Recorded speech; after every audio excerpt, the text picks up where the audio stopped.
परेशान करेगी जिंदगी तुम्हारी जब शिक्षा से दूर जाओगे। अशिक्षा है एक ऐसी बीमारी, इलाज कहाँ कराओगे। सूखी रोटी खा के बाबू हर दिन पढ़ने आओगे। सच कहता हूँ सरकारी स्कूल के बच्चों, पढ़ लिख कर एक दिन अच्छे इंसान बन जाओगे, एक दिन अच्छे इंसान बन जाओगे। क्योंकि हमारे माँ बाप कम पढ़े लिखे हैं, मजदूर हैं, गरीब हैं, ठेले चलाते हैं, उससे मतलब नहीं है। इस समाज से एक एक बच्चे को चुन चुन कर निकालना है। जो पढ़ने में सक्षम है, जिनके हौसलों को दबा दिया जाता है, उन बच्चों को निकाल करके हम आगे बढ़ाने का काम करेंगे। जय हिंद। मेरे प्यारे बच्चों, मेरा एक संकल्प है कि हर बच्चे को अच्छी से अच्छी शिक्षा मिले और बच्चे शिक्षा पाकर अपने भविष्य को सुधारे, अपने परिवार को सुधारे, इस समाज को आगे ले जाएं और एक अच्छे राष्ट्र का निर्माण हो।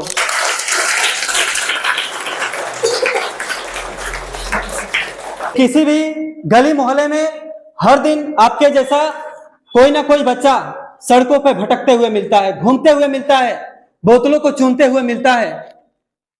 वो बच्चा कभी किसी से पैसे मांगता है। जब उसको भूख लगती है तो वही बच्चा दुकानदार के पास जाता है, उसके पास बोलता है कि भैया हमें थोड़ा सा कुछ खाने को दे दो भैया। लेकिन दुकानदार उस बच्चे की मजबूरी को ना समझते हुए धक्का मारकर अब सब बोल के उस दुकान से बाहर कर देता है।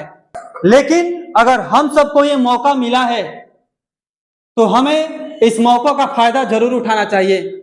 हम लोग जिस उम्र के हैं उस उम्र में हम लोग बहुत सारी गलती कर चुके हैं और बहुत सारी गलती करते भी हैं। गलती करते हैं कि नहीं करते हैं? करते हैं ना। लेकिन क्या हम अपनी गलती को नहीं सुधार सकते हैं? अच्छे बालक बनने के लिए सुधार सकते हैं ना? सच में? तो सबसे पहली गलती ये करते हैं कि हम अपने माँ बाप का बात नहीं मानते हैं। दूसरी गलती ये करते हैं कि जब हम अपने विद्यालय में आते हैं तो अपने गुरु, शिक्षक एवं शिक्षिका का बात सही से नहीं मानते हैं। हमारे गुरुजी कुछ और कह रहे हैं और हम कुछ और कर रहे हैं। हमारी माँ घर पे कुछ और बोल रही है और हम कुछ और कर रहे हैं। क्या ये सही है? नहीं। एक पढ़ने वाला बच्चे को ऐसा नहीं करना चाहिए, क्योंकि हमारे माँ बाप कम पढ़े लिखे हैं, मजदूर हैं, गरीब हैं, ठेले चलाते हैं, उससे मतलब नहीं है। सभी लोग सुबह उठिए और सुबह उठ करके अपने माता पिता के पास जाइए, उनके चरणों में सिर झुकाइए और बोलिए कि हे माँ, हमसे इस उम्र तक जो गलती हो गई, मैंने जितना आपके बात को नहीं माना, अब मैं वैसा गलती नहीं करूंगा। मुझे आशीर्वाद दे माँ, मुझे किसी तरह पढ़ा दे कि मैं इस गरीबी में नहीं रहूं, मैं उन समस्याओं से न जूझूं जिन समस्याओं से आप और हमारे पिताजी जूझ रहे हैं। उस माँ का चरण स्पर्श करना है, पिता का चरण स्पर्श करना है, उनको प्रणाम करना है, आशीर्वाद लेना है। उसके बाद अपने कॉपी कलम किताब को उठाना है, उसके बाद स्कूल आना है। स्कूल आने के बाद यहाँ पे जो आपके शिक्षक आपको ज्ञान देते हैं, शिक्षा देते हैं, जो आपको बुद्धि को विकसित करने का काम करते हैं, उनके चरणों में आकर आप लोग से झुकाकर प्रणाम कीजिए कि हे गुरुजी, हमने अपने इस बचपन की उम्र में जो गलतियां किया, अब आज के बाद से हम गलती नहीं करेंगे। अब हम अच्छे से पढ़ाई करेंगे, एक अच्छा बालक बनेंगे।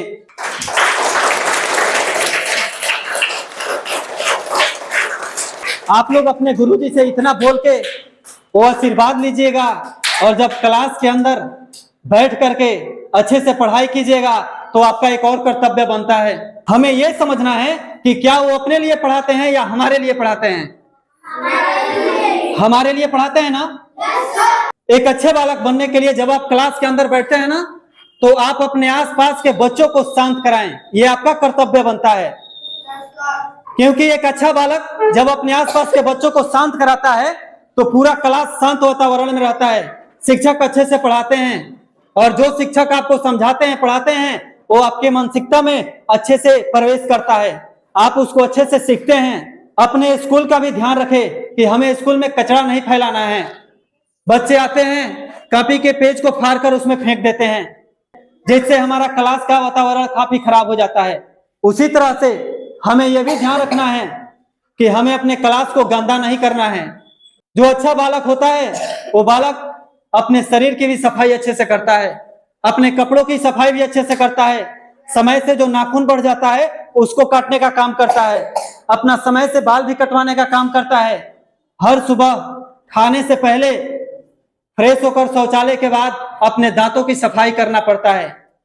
ब्रश करते हैं ना हम लोग, दांतों की सफाई करते हैं, तो ये एक अच्छे बालक की निशानी है। इस समाज से एक एक बच्चे को चुन चुन कर निकालना है, जो पढ़ने में सक्षम है, जिनके हौसलों को दबा दिया जाता है, उन बच्चों को निकाल करके हम आगे बढ़ाने का काम करेंगे।